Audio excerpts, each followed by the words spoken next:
Hello everybody and welcome back to the channel. Now this is a really sort of like weird review for me because I've already done this review but then I sort of like looked back on it and I thought, whoa, what was I sort of talking about? So what I want to bring to the channel tonight is this. The Double Ghost IPA. Now, I think what's happened is everybody who I've spoke about who's been waiting for this to come to the shelves has been talking about it almost like it's a double ghost, like a double ghost ship. But actually, in here, I've been to Morrison's again tonight. They've been almost like, "Hi, Speno, are you back?" Yeah, well, I'm trying to get that collaboration stout with Northern Monk and Timothy Tay, the landlord. But it ain't in, but it's supposed to be in, and they told me it's coming in. But anyway, that's that. So here we go. So here's Ghost Ship, right? Ghost Ship Beyond the Pale Ale. This is a pale ale, right? This is an IPA, right? So yes, it's a double Ghost Ship, but it's not a double Ghost Ship. Basically, this is Ghost Ship. This is a double Ghost. This is an Indian Pale Ale. This is a pale ale. Now, I'm going to be dead honest with you. I sort of like lost my skill and integrity when I reviewed this beer the other night. Now, if I was to put that out there, you'd probably go, Speno, what on earth are you talking about? But it literally is. It literally is the way I seen it. And, well, the way I tasted it as well. And also, I sent the review to Ale and Radio. Now, what I found was, because I hadn't had a Ghost Ship for quite a while, I always remember this being quite zingy and fairly sort of like hoppy and zingy and zesty and whatever. So a pale ale is really supposed to be probably less in the hops, more in the malts. Where an IPA is supposed to be more in the hops, less in the malts. Okay, so Speno was bamboozled because we were all talking about it like it's a ghost ship, and it's a double ghost ship. Like the Jaipur, like the bigger Jaipur. Like the double Jaipur. I can't think the name straight away. But it is the same beer, it's just ramped up a bit. Then the Jaipur X is the same beer, ramped up a lot. This is not this. This is not this. In my opinion, this is a pale ale, it's an IPA. So the only way that I can say that I'm going to get this right, this I found more hoppier than this. This is supposed to be hoppier than that. Indian Pale Ale, hop forward, look after the beer, make sure the hops are protecting the beer and everything else so it travels and goes over to India, right? Less in the malts. This, a Pale Ale, less hops, more malty. But I had it in my mind this was more zesty, so the only thing to do is drink them side by side. So basically, this was more malt forward than I thought this was, from memory. We're going to get them out side by side. So what I'm going to do is I'm going to put the Ghost Ship in the Ghost Ship glass. Right? It's the only way I'm going to do it, because I literally was going to put that video out. Well, it's uploaded to YouTube. It's already there. But then, as the day went on today, I was thinking, hang on a minute, I was thinking about that beer. And I thought to myself, hang on a minute, a pale ale is a pale ale. It's like, pale malts and, less hop forward, more malty, as you can see. Lovely malt colour to that. When I poured out the double IPA, or as I kept having it instilled in my head, because what we've been talking about, do you know when that double Ghost Ship's coming out? Do you know when that double Ghost Ship's coming out? When I poured it out, I thought, yeah, that looks more malty than the Ghost Ship Pale Ale. So let's just check this out. Look at that. Right. That's a beautiful looking beer, isn't it? Look at it. Absolutely phenomenal. Nucleated glass. Oh, which reminds me. So I've got, the other glass I've got is not a nucleated one. So unfortunately, I've not got two Ghost Ship glasses. But I wanted to find a glass that's similar to this. So let's plop that there. Let's get the Double Ghost IPA. It's not a double Ghost Ship. It's an IPA. So, now, I've just got this glass. It's a hobgoblin glass. I haven't used it for a long while. It has been behind there. It should be clean. There might be a few nucleation points on it. I really hope not. Most of my glasses are clean. But, if you don't use your glass for a long while, it can get a little bit, you know, tainted. But they are upside down. It looks pretty good. Yeah, I'm happy with that. So this beer was very strange when I had it last night, because it's got the same sort of like ingredients in it. I've not really read too much about it, but it's ramped up in the basically the same ingredients. So in effect, it is a double ghost ship. But this is an IPA. That's a pale ale. So I thought this last night looked more darker when I had that than the ghost ship. And I thought, no, I've got to get the ghost ship. So for me, this has got a darker colour, a richer colour. Right. Yeah. This definitely has got a darker colour. The ghost ship itself has got a darker colour. Whereas last night I thought, oh, that double IPA, double ghost IPA looks more darker. Right, so let's get into the ghost ship. I'm not going to... Yeah, I mean, very citrusy. See, I really remember this ghost ship, even being a pale ale, being quite hop forward. Now, you can... See, I'm really been bamboozled by this, because you can get pale ales that are very quite hop fresh forward. But the idea of a pale ale is really to be less hoppy, more malty. Anyway, let's get into this. Put your comments in the comments box. Tell me what you think. Cheers, everybody.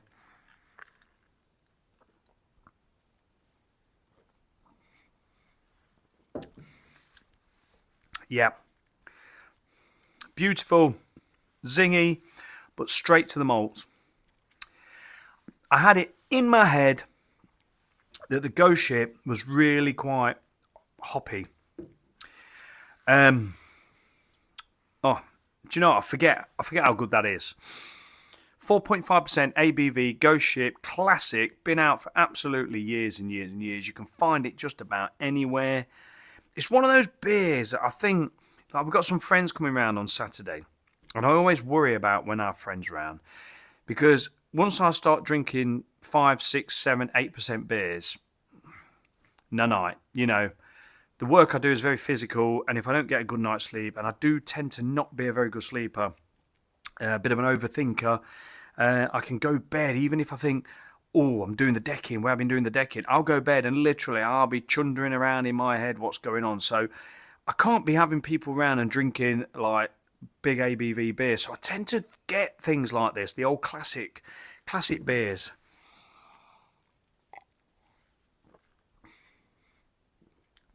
That's absolutely lovely. Real biscuity malts. That slight sort of spiciness in there. Now remember this beer here being very, very spicy, the double ghost. So what I'm going to do is just going to have a... Oh, I ain't got one. Oh, I need to crack one of these open. Just to start off with, so I'm just going to crack a tonic water open.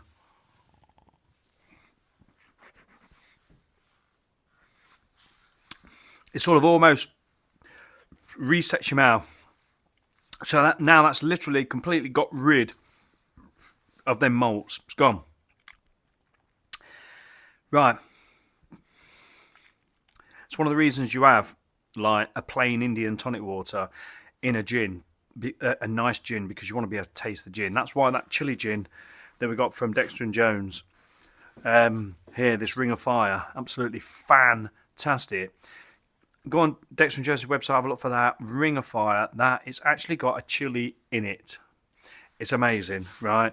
And you just want a completely and utterly quality plain tonic with it. So a plain tonic resets your mouth. Right. Into the Double Ghost IPA. 5.2%.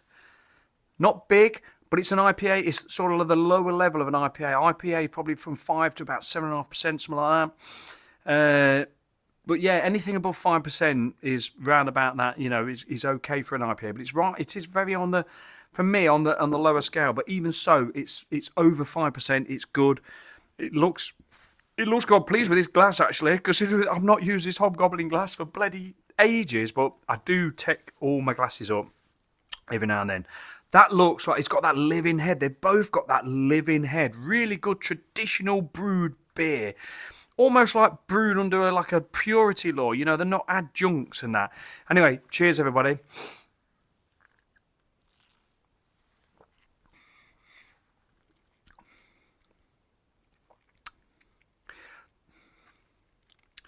So yeah, this is a very strange one for me.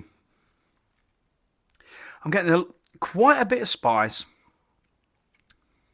I am getting quite a bit of citrusy hops now.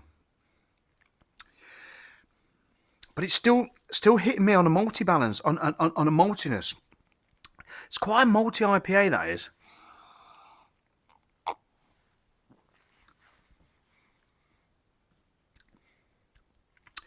But yeah. So not having Ghost Ship for a long while, I actually did think to myself that this was less hoppy than the Ghost Ship, but it isn't. This is bringing more hops forward, a little bit more beery, a little bit more bitterness from the hops. Certainly more spice from the rye. Never really delved into the rye side of this, if you know what I mean, because I've been too interested in all the other things to really think about it. But like, I'm just thinking that like you do get that little spicy hit from this. But yes.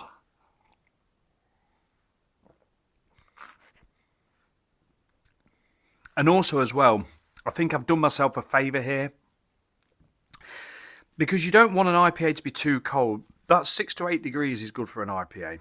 But it just depends on what IPA. And this is the whole thing about beer styles at the minute. There seems to be, if you look at the, I can't think what it's called. I should know. I do know, but I can't think off the top of my head. And there's a 2023 version now. They've actually put hazy IPA as like a bit of a style in its own right, I believe. Because if you look through the beer styles, you wouldn't see hazy IPA. You wouldn't. But because it's such a popular thing, it used to be sort of like a sub style, if you know what I mean.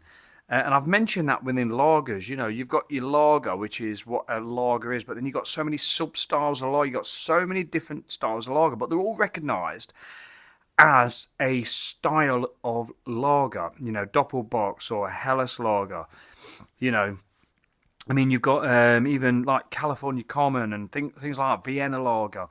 You know, you've Keller beer and everything. There's so many different styles of beer and lagers and things that are actually recognised. But hazy IPA was never one that's actually as a beer style. Period. But now I think it's been written as an actual beer style, and this is why that Sainsbury's hazy IPA from Hall & Woodhouse took such controversial hits, because it was not a hazy IPA as in it should be golden straw coloured and everything else. However, I've spoke to Hall & Woodhouse. They've got back to me. They've talked to me about it, and they have invited me over to the brewery. They love the way I made the inquiry. They love the way I didn't slag them off. And Toby from Hall & Woodhouse said, if you're down Dorset, give me a shout. I'll take you around the brewery. I do still think, even asking him about the colour, that there was an oxidisation there in the beer. But I think he did mean it to be a little bit darker. It was like a 90s style IPA. You know, like how IPA first sort of started before this hazy stuff and everything came in. But anyway, I'm going off on a tangent there. But what I'm trying to say is this is, oh yeah, the IPA. So an IPA being about 6 to 8 degrees, that was a Speno waffle. However, the Union beer, and that's why it's in the cabin here, just here, this is an IPA. So this is an Indian Pale Ale from Thornbridge. They tell you to have this 10 to 14 degrees, right? There's a lot going on there. A lot of fruity, malty, yeasty sort of taste. Lovely. I think you get a lot of yeast flavours from that Burton Union system. So it's a quite controversial temperature change. You know, IPA 6 to 8 degrees or 10 to 14 degrees. So I had this, I think, a tad warm the other day. Tad too warm. I'd got it, I'd put it in the fridge, I brought it down, I drank it. So it really gave too much of the malt flavour for me. And it made it seem like a malty beer.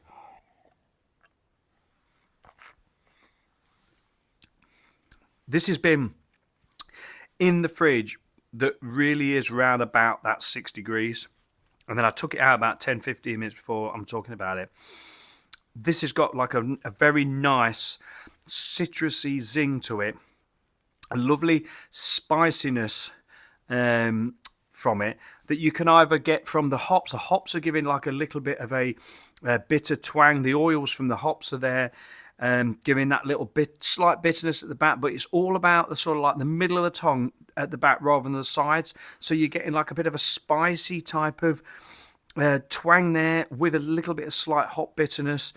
Very nice citrus notes, but not citrusy that blow your face off. Just subtle citrusy notes.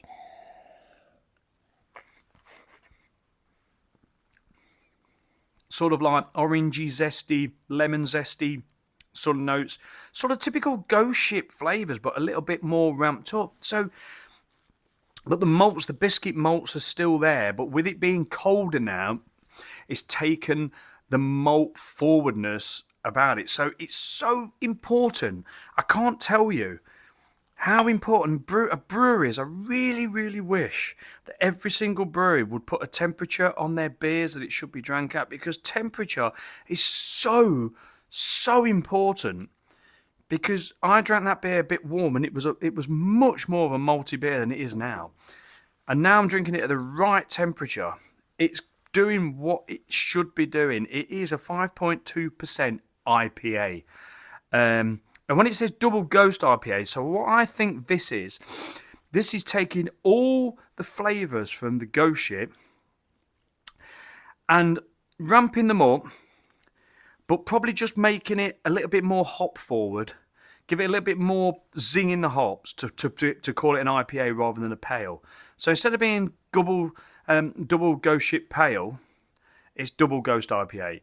So this is using all the flavours in the Ghost Ship and just giving it a little bit more hops.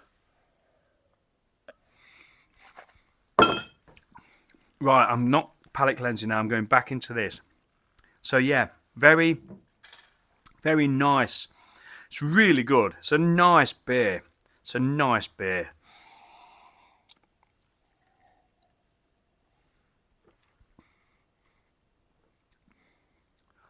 Oh yeah, so going back to this now, really tasting the biscuity malts in this, really getting, yeah, biscuity cereal malts. I've been working at Molson Coors this week, and the beer that comes out from them probably isn't superb, but you get the cereal malt flavour all day long. The lads who I've been working with go, well, that actually smells quite nice, that does. And it smells like malted wheat. It literally smells like that cereal malted wheat, as if you had it with some hot milk. So if you had the malted wheat and not hot milk, if you just warmed it up, if you made it warm and made it steam and like you breathed it in, getting that really malty, wheaty, cereally sort of malt. This is what this is sort of giving you. Cereally, biscuit, malty, a little bit florally as well, which is really nice.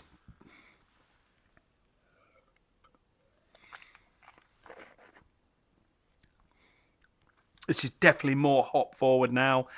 Now I've tasted it. I'm really glad I AB'd these together. Really glad. And also as well, in this,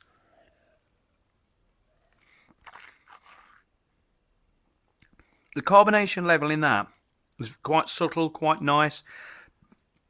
The carbonation in this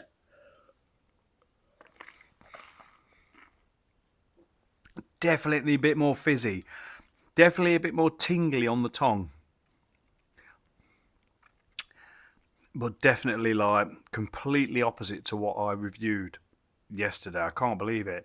It's literally like I need to take it down off ALN Radio because I got so bamboozled. In fact, I'm going to send another message in now because I can just upload it straight to the radio. But yeah, Ghost Ship, lovely, 4.5%. Nice biscuity malt, slight spice, citrusy sort of notes, subtle citrus notes. Nice mouthfeel, everything that goes with it. the Double Ghost IPA, bit more zingy on the tongue, bit more fizz, not in a bad way, bit more spice, bit more hop forward, a little bit more malts, but there's more hops to, like, you know, to be able to then give it more malts without it being too malty. But two beers at the same time, two-handed drinking.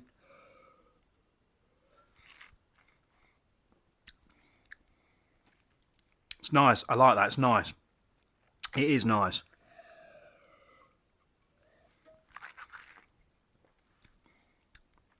And you can sort of tell that that's a little bit stronger than that.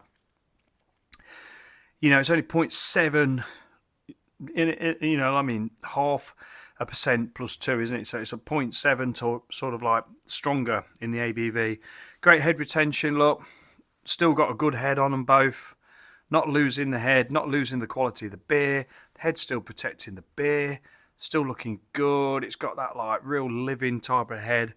Very lively, sort of, you know, alive beers, good quality beer. Yeah. I mean, I do bang on about it, but that's what you get. That's what you get. 21 minutes into a review. One's been sat there for quite a while. Look, we've still got heads. It's still hanging about. Look after the beer. Give the beer clean glasses.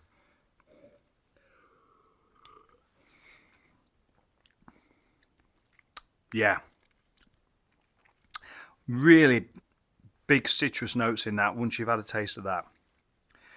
Really good. Great beers.